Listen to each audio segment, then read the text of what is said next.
শিক্ষা ব্যবস্থায় বড়সড় পরিবর্তনের পথে হাঁটতে চলেছে কেন্দ্র।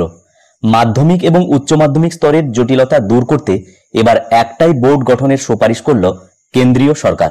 সম্প্রতি 7টি রাজ্যকে এই সুপারিশ জানানো হয়েছে। তালিকায় রয়েছে পশ্চিমবঙ্গ, অন্ধ্রপ্রদেশ, অসম, কেরল, মণিপুর, ওড়িশা এবং তেলেঙ্গানা। কেন এই সুপারিশ?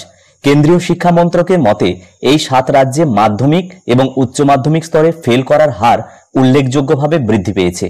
এমন পরিস্থিতিতে রাজ্যগুলিকে একক বোর্ড গঠনের পরামর্শ দেওয়া হয়েছে, যাতে শিক্ষার্থীদের জন্য পরীক্ষায় সফল হওয়া সহজ এবং বোর্ড ভিত্তিক বৈষম্য কমে। সরকারি তথ্য অনুযায়ী গত বছর দেশ জুড়ে দশম শ্রেণীতে ফেল করেছে 22.17 লক্ষ পড়ুয়া এবং দ্বাদশ শ্রেণীতে ফেল করেছে 20.16 লক্ষ। এমন বিপুল সংখ্যক ফেল করা ছাত্রছাত্রীদের সমস্যা চিহ্নিত করে তাদের সমাধান আনতেই কেন্দ্রীয় সরকারের এই পদক্ষেপ। বর্তমানে সারা দেশে 66টি স্কুল বোর্ড রয়েছে। তার মধ্যে 3টি জাতীয় স্তরের, যেমন সিবিএসই, আইসিএসসি এবং এনআইওএস, এবং বাকি 63টি রাজ্যভিত্তিক বোর্ড।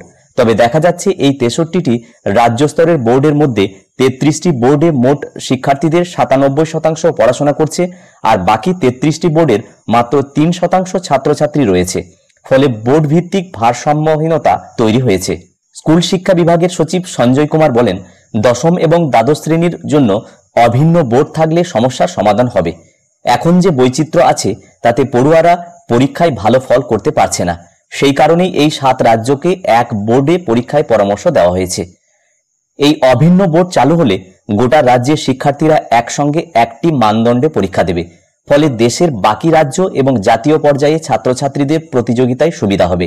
একই সঙ্গে প্রশ্নপত্রের মান, পরীক্ষার সময়সূচি এবং মূল্যায়নের পদ্ধতি অভিন্ন থাকলে সমতা বজায় থাকবে।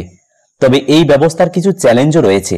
রাজ্যের নিজস্ব ভাষা, পাঠ্যক্রম, সংস্কৃতি এবং শিক্ষানীতির সঙ্গে নতুন বোর্ডের সামঞ্জস্য রক্ষা করাটা সহজ হবে না। বিশেষ করে পশ্চিমবঙ্গের মতো রাজ্যে, যেখানে নিজস্ব বোর্ড বহু বছর ধরে কাজ করছে, সেখানে এই পরিবর্তনকে মসৃণভাবে রূপ দেওয়া একটা বড় চ্যালেঞ্জ হবে। যাই হোক, কলকাতা 27/4.in অনলাইন পত্রিকায় প্রকাশিত এই প্রতিবেদনটি নিয়ে আমি সংক্ষেপে এই ভিডিওর মাধ্যমে শেয়ার করার চেষ্টা করলাম। ভিডিওটি প্রত্যেককে দেখার জন্য ধন্যবাদ। প্রত্যেকে ভালো থাকুন, সুস্থ থাকুন।